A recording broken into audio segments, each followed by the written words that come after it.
This is the reality. That's what it is. The number's not going to lie. Or you're going to want to come and say, oh, Mr. Eustace painting a picture of doom and gloom again after he's walked out the mats. They always say that. 1%. Years ago, when we used to operate on the base of a surplus, they used to say all I do is doing mathematics.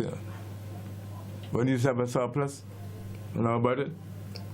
When they get one for the first time the other day, I hear they bragging that they have a surplus. First time in years, they're bragging. NDP Newtimes, caller, welcome. Yes, thank you. I wonder if the NDP has ever, in all its years of administration, I cannot tell you. ever sunk to such a low. Are you hearing me? You, Mr. Eustace, are you hearing the caller, Mr. Eustace? No, I'm just barely. It sounds like Dave, but I'm barely Yes, hearing yes, it. Dave. Yeah. Well, get the. You need to get the technician in there. Yeah. I'm hearing better now. Okay, go ahead. I'm asking if in all the 17 or how much years of NDP administration did they ever sunk to such a low? No. Well, right. So what more do we want? Yeah. I said earlier in the program today, this morning, that the Prime Minister is is so large and in charge of this country that anything he does is acceptable. Yes. That's how I see him. That's how I see him operating. He can't do anything wrong. On the other hand, I don't think the Prime Minister can afford to lose government in this country. Yeah. He may have too much questions to be, to answer. Yes. So, I don't know. I can't. What more could I add to this kind of thing? I mean, 1%? Is a 1% government we have now? 1% in 2018. 1% government now? Yes. That's where he's gone to? Yeah. After promising 30%, when he right. couldn't pay 30%, he offered to pay that? Yeah. This is ridiculous, man. Anyhow, all I can say, heaven help us all. Thank you, God. All right, thank you.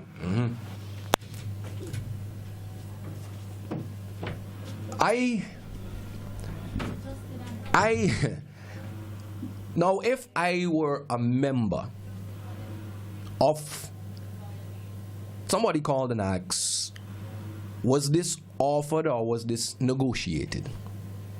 Well, it seemed like it was offered and without any sort of negotiation. Two unions accepted this 1%. All right?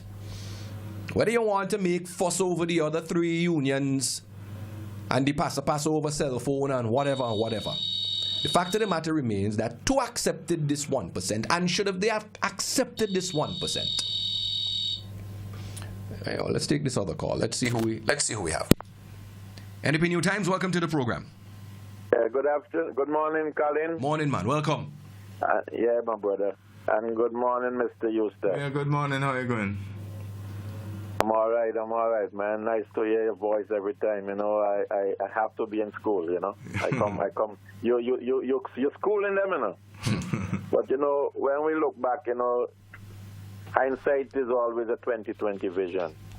Because if you was the man who really care about the Vincentian people, and the evidence was there that the NDP was going to lose government because the writing was on the wall, you could have commit that your government, the NDP, to give in the workers 30%, you know. But you tell them 12.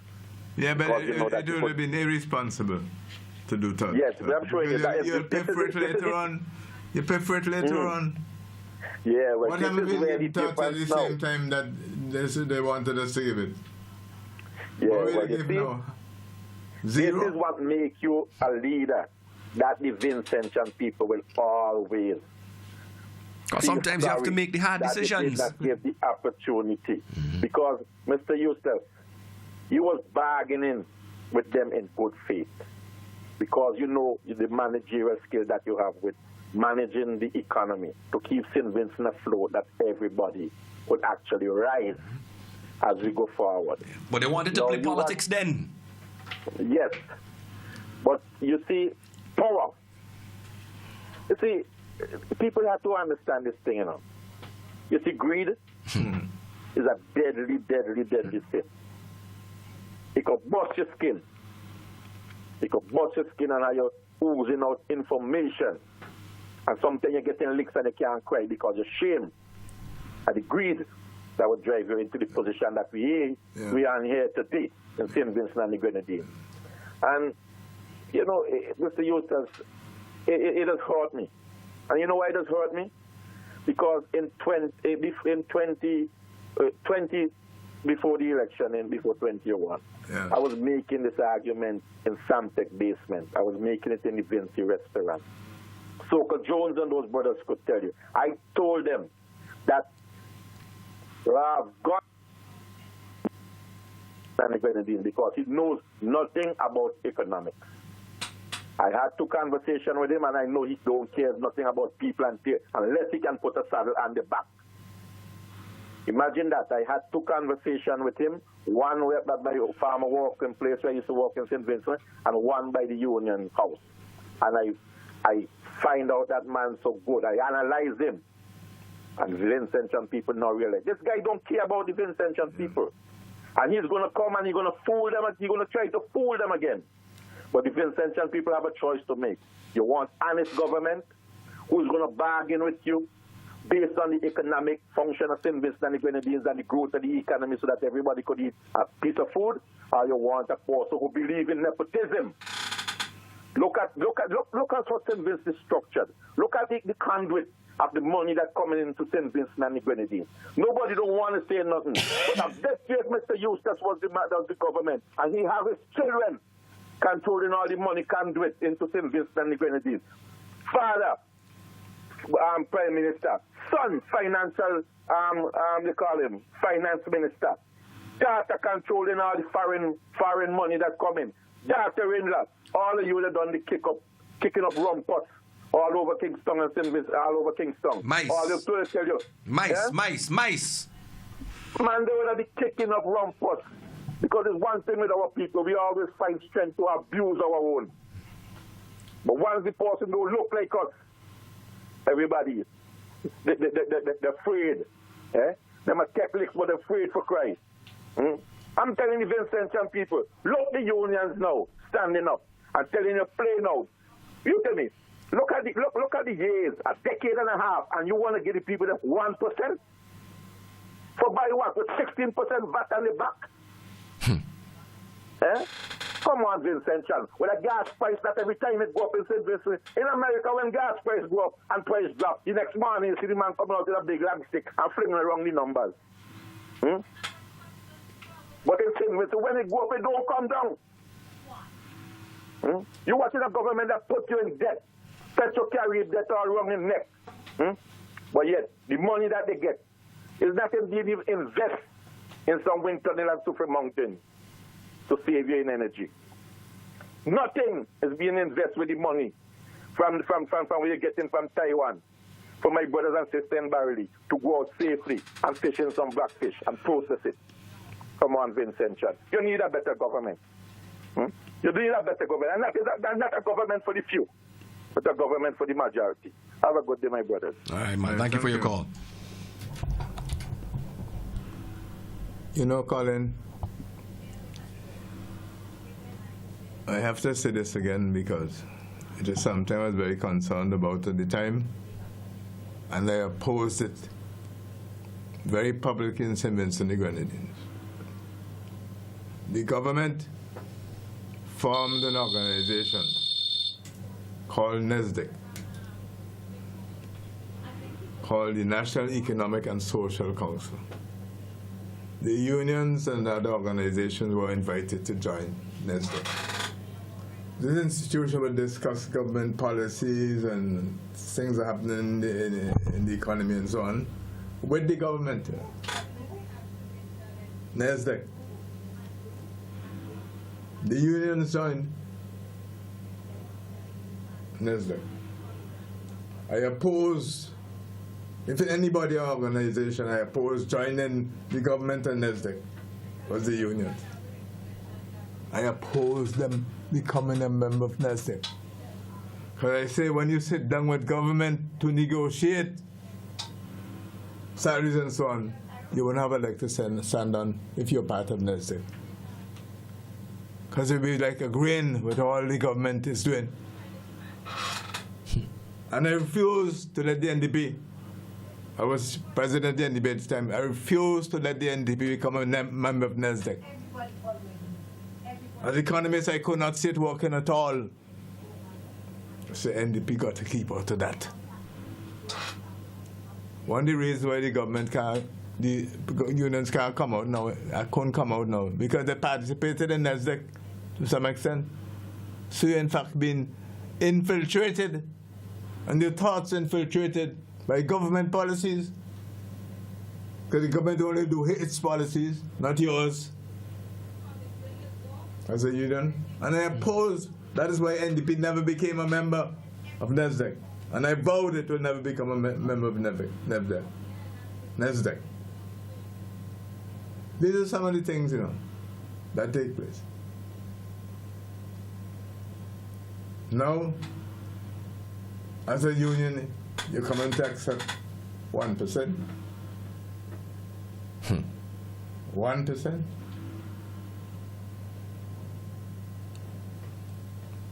And over a period of 4 years, you're accepting 3%, 4%, over 4 years, or over a 2-year period, you're accepting 4%. Think about it. It don't make any sense at all. I think we have a call. Hello, caller, you there? Hello, good morning. Good morning. Welcome to the program. Yes, thank you. Oh, Mr. Collins, I just called to find out who are the two unions. Can you turn your radio down for me, please? I'm getting a feedback in the back. Okay. Turn your radio down Yes. and just speak up a little I'm bit. not hearing the I person just at called all. to find out who are the two unions that I take the issue needed to give the 1%. Who are the two unions that accepted the 1%? Yes, please. I think it's the National Workers Union and the CTAWU. And those unions are possible. I'm not hearing. Can you speak up, please? Mr. Yusuf says he's not hearing you. Those unions are possible, so that's high up in the ULP and the board, right? Well, they're pro. Both I think both of them speak on behalf of the ULP on WFM. Okay, as a young person, I'm just here listening, so I never really know about the increase and how the percentage. And I'm sure other young people are listening. So I'm not hearing the gentleman at all.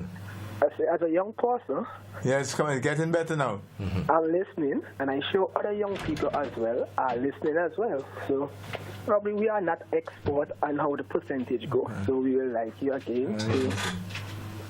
We will like you again as young people to go over and over again, so we can understand how the increase of the percentage is. Please? All right, so you want Mr. Eustace to go over and over again Yes. to... Now, as young All right, just people, we don't know how the percentage goes.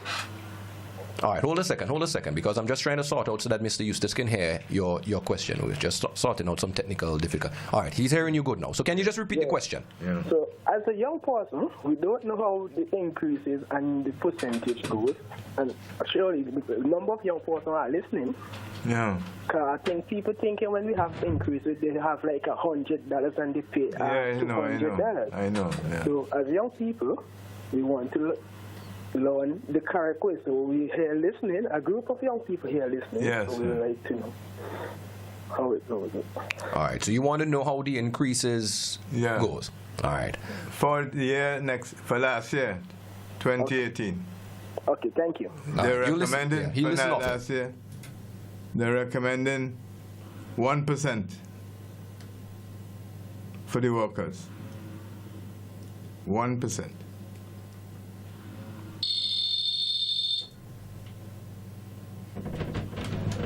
And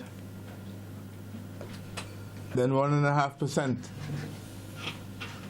for 2019, and 2% for 2020. You get that figure? That's what the percentages are. Right. 1%. So 1% salary increase. Is 1.5%, and 2% the following year. And the following year, 2. First 1%, following year 1.5%, third year 2%. All right. How does this 1% reflect on the salary? What would you see? What would that increase be on the salary? But I said I gave an example on $1,000 salary. It's $10. So if you're making $1,000 a month, and you get 1%, and you get a 1%, it amounts to $10 on your salary. Yeah.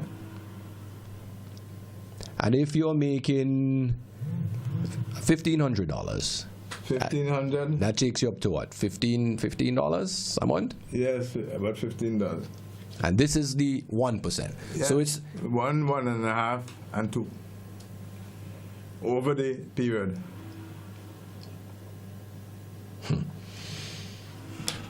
So you're working for $1,000. You get a 1%.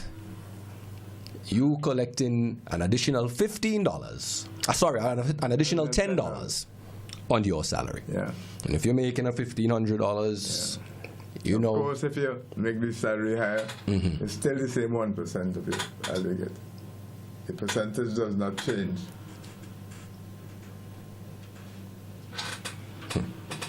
But it's a dribble. It's not much. It's hardly any. You can't even hold it. Because, for example, if you are living in the rural areas and you don't have your own vehicle, so for example, you live in Georgetown. Where's the bus fare in Georgetown? From Georgetown to Kingston. I ain't sure which one. Right? I think it was $6. Right. You only collecting a bus. I mean, 1%. I mean, come on. And this is what we are supposed to accept. It can be some of the best way. In an economy, according to this administration, that is doing well. And this is the first. Which they had wanted us to pay 30% too. If we had done that, we're all like now, so everything will be zero. They wanted us to pay 30% years ago. And we said, Susan, 15. They want to raise to 30. But they want enough it. But the people are paying the price now. The people themselves. And I ain't talking about the unions only. I'm talking about the people who are members of the union are now paying that price. Because the country has not been properly managed. And that is clear and evident in the figures now. Caller, you there? Welcome to the program. Yeah, Mr. Eustace. Yes. Morning. Morning. Well, they to prove that the country now have no money. That's what it is? Yeah, that's what I'm Because saying. They can't afford it. no, because all them things we say going to do in them budget, none of them not do. Exactly. Because he say going to do a road in Union Island by Cosmos Joseph up to now. Yeah. A lot of things were not done. When you look at the Not done because they've shot with their money. When you look at the capital budget, where they put all the list of projects they're going to do, we never ever spend the amount of money it's going to spend. Never ever. Caller, you still there? All right, we lost the caller. Look, we can beat around this as much as we want, but we cannot get away from the harsh reality and the facts of what these figures, what they mean. Yeah. Hello, caller, you're live. Welcome to the program. Good morning, Mr. Graham and Mr. Eustace. Yeah, Morning, welcome. Good day. Well, Mr. Eustace, the youngster was trying to ask you to explain, right? Break it down for him like with the talk, which I understand, but the youngster them still have a know what's going on. But at the same time, you still have a chip in.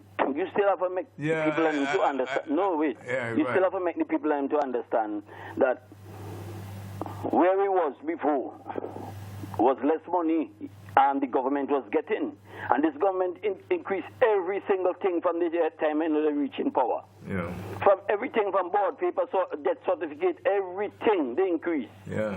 And was less money the government was getting before. And on top of that, they bring in 16% VAT. Yeah. So you have to make the young son know where he was before and how it is now. And why we ain't in the way. Because where the money gone, no. After all. Thank you. All right, thank you. Yeah. And it's true.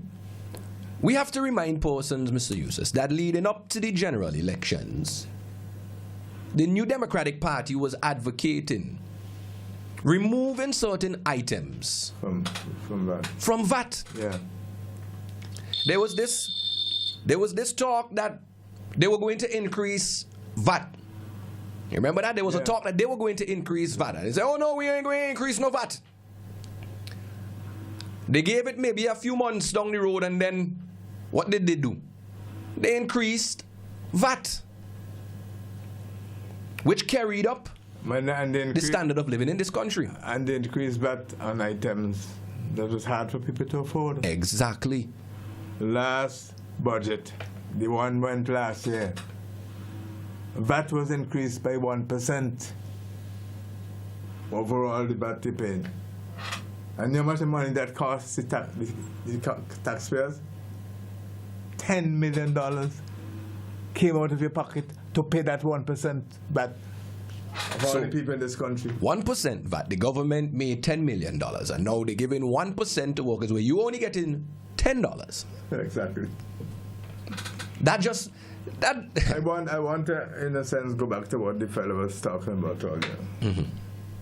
Because some people get a little bit confused by some of the terms that they have been used, including the VAT, But those are in fact taxes, which you have to pay. If you don't pay, you'll be prosecuted. You can be fined or whatever. If you don't pay your house tax, you can be prosecuted. If you don't pay a car tax, you will be prosecuted. And these things are not small amounts of money. They're not small amount of money. Some vehicles cost in the hundreds to get it on the road. License plates, all sorts of things you have to pay. Right? And the average youngster who not working anywhere and who will be going to school somewhere, a lot of his costs are not real to him because he personally does not pay it, and he don't know how much of it is being paid. The same 1% that's being paid here now. Unless we say this 1% going to cost you that, as we say now here, that you'll have to pay $10. That's all you'll get out of this tax. $10 in increase over what you used to get before. You're saying if you are now working for $1,000 a month and you get this 1% increase in tax, you will get $10 more alone on your salary. Nothing else. $10. Take that and cool it. This exercise here will give you, if you're working for $1,000 today and you're a civil servant, this exercise will only give you $10 more in your hand. That's what the 1% is. $10 if you're working for $1,000. You get $10 more. I don't think we can make it any clearer than that. You think. And this is all. And there are costs of other things going up. Oh, yeah. Every day. Are there things going up at the same time? Who knows what is going to go up after But this they're budget? going up more than the $10. Exactly. And who knows what is going to go up after this next budget? Exactly. Who knows what else is going to go But up? it's in the next 2 weeks. And who knows what else is going to go up after this next budget? Times are getting harder and harder for Vincentians in this country, and all you can afford to give them on their salary is a 1%, which sometimes, like you clearly outlined here, if it's $1,000 a month you're getting, it's just an additional $10 on your salary. I mean, Why you can do that? what can you do with that? But they're going to want to obviously say, well, look, at the end of the year, this is how much it adds up to. But people live and get by in this country on a month-to-month basis. And if they can't see some sort of a considerable increase on their salary. Well, you can't use the word considerable in this case. What's the word you would use? You can't see it. You can't see it. You can't see the increase. It's so small. Let's take this call. We're coming up to the break. Let's take this call. Let's see who we have. NDP Newtimes, welcome to the program. Yeah, good morning, Colin. Good morning, Mr. Yusuf. Yeah, good Morning, day. man. Welcome. You hearing me? Yes, I'm hearing yes. you. We're hearing you. All right. I was listening to the discussion there, and I just want to just sip a little bit, because I have no doubt that they gonna win the next general election. But my concern is, what is the procedure when dealing with the ballot? Does the opposition have the opportunity to see the way the ballot is designed and to see the boxes before? No, that was a major part of the weakness last election. The design of the ballot was changed, and we're seeking to have that design removed. A new design. But what I'm saying, do you, as an opposition party, have the opportunity to see the ballot and the boxes before the day of the election? Yes, and we want this one changed. What is there now has to be changed, because they changed it from what we used to have before. Yeah, I know it has to be changed, but I don't know if you get it. I'm trying to ask you a question here. Do you have the opportunity to see before the day of the election the way the ballot is designed and the boxes? Do you have the opportunity? We have gone to the court, even to the court on that matter. That's what the petitions are about, to get these changes made in our ballots, so people can have confidence in the process. That's part of the petitions before the court, to make these changes. Okay, sir. Yeah. All right, thank you, caller. We have about 10 minutes to the hour. We're going to take the break here, and we're going to come back. But let's take this call. Let's see who we have. NDP Newtimes, welcome to the program. Hi, Colin. Yes, my I think dear. what the caller wants to know is if before the election, If before the elections, the opposition has an opportunity to see what the ballots look like and the boxes. Yeah. That's why we're trying to get the court case finished. Yeah, that's why the challenge is in the petition, Yeah. because it's all of that. Yeah, it should. So trust me, Mr. Yusuf, he understands clearly what the Remember question is. we asked to see the ballots the other day before the court? Yeah. And the court did not grant us the right. Yeah, because I guess once we could say, well, look, clearly the ballots were printed not in accordance Give us to the right rules of the RPA. to open and see the ballots. And we are have seen supposed them, to say, well, look, going but forward. the court is absent. Yeah. We ask that the court permit us to look at those ballots. We know that. Yes, hello, good Yes, morning. caller. There. Yes, caller, When welcome. you're all talking about these 1%, 1% is nonsense. But I agree with you. Because when I look at you're working for $100, getting $101. Exactly. The money going back in VAT.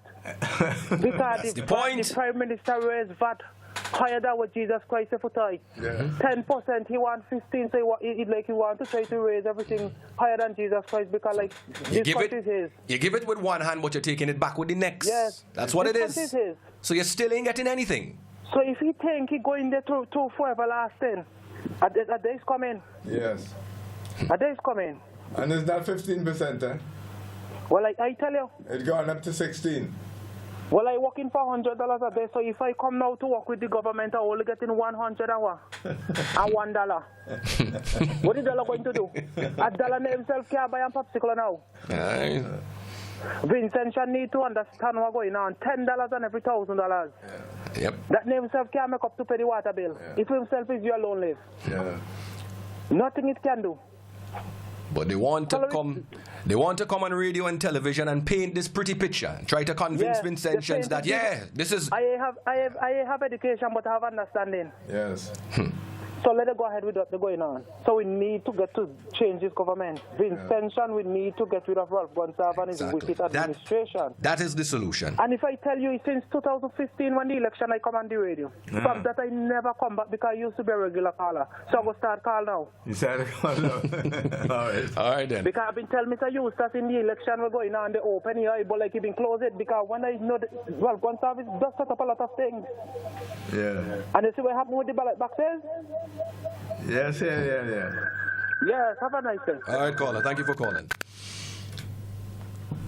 I'm glad that persons are waking up and realizing just what is happening here. Let's take this call. Let's see what we have. NDP Newtimes, welcome to the program. Hello, good morning. How are you? Good morning. Fine, thank you. Welcome. Okay, I'm listening to the program. Yes. And I have actually two things. I have many things to say, but I have one. Compare Trump with Ralph, they have everything in common. We need to get rid of this Trump in St. Vincent and the Grenadines. And the other thing, I understand you. and the other thing is that he always want money, but he don't want to release the money so that the money could always circulate in the country. The money, as I look at it, is like the banking. They like bank, but everything that is bank will come back to St. Vincent and the Grenadines. A better days are coming. I'm waiting for that. Yes, I am rallying around with the NDP. No matter what anybody tells me, me firm. Okay. I hold my ground. All right. All right. I'm very firm. I wide open. Yes, no. Yes. No. And I'm still awakening. Yeah. So nobody can come and fool me because God gave us common sense. And it's common sense we have to use, not always education, common sense. All right, have a good day. Yeah. Thank you, my dear. All right. Bye. And let me tell you something, Colin. I have to raise this issue. We're talking now about a 1% increase in some of the payments we made to people for the wages. That's because it comes from the VAT. You're getting $10 million. Everybody getting from the VAT. But VAT itself is a tax. VAT itself is a tax. So that revenue comes from a tax. You're paying out for people to get 1%. Just imagine that. To get 1%, on the salary. Think of when you really think of what that means. If you're paying 1%, if the government is going to pay out 1% on your salary, what does that mean? Is that really not something you could hold on to $10? That's what you're telling me? That's all you could do is hold on to $10? He used to say we balance in NDP only balance in the books. But we paid the 15% though. We haven't sure paid it. But he paid 1% and make a noise. We paid all 15%. And everybody got their payments. He offering 1% now. You can't pass the budget up to now. The budget should have gone to Parliament already now. You really can't spend anything now in government money now. Because the budget is not approved. If you take it in strictly technical terms, the budget is not approved. So that 1% still boils down to a promise. You can't do nothing until the budget is approved. The budget should have been approved late in December or in January. But now going down to the 29th of January. So now, government, they have no budget. They really don't have the money of their own. Nothing is voted for use by the public or for use by anybody else in terms of money. We don't even know what the size of the budget is for us to know how much money. We haven't do the estimates yet. We should do before the budget. All that has not been done for this year yet. We're talking about gain 1%. Not getting the talk, 1%. I mean, 1% really amounts to nothing. I don't know. Now, interesting to bear in mind here, in all of this, ladies and gentlemen, is that despite all of the talk and the rabble-rousing that going on over cell phone and who could bring in cell phone and if you should bring in cell phone and what's that, the fact of the matter remains that somebody called and asked the question if that 1% that was accepted by these two unions, right, was it negotiated or was it just presented and accepted by these two unions? Bearing in mind just who these two union leaders are and their affiliation to the ruling ULP government. So it should be no surprise why they would have quickly accepted this 1%. And that money, that same 1%, they didn't get it yet to them. But these are the same. We don't have the estimates up to now. But these are the same persons, and I'm talking directly here now to the members of those two unions.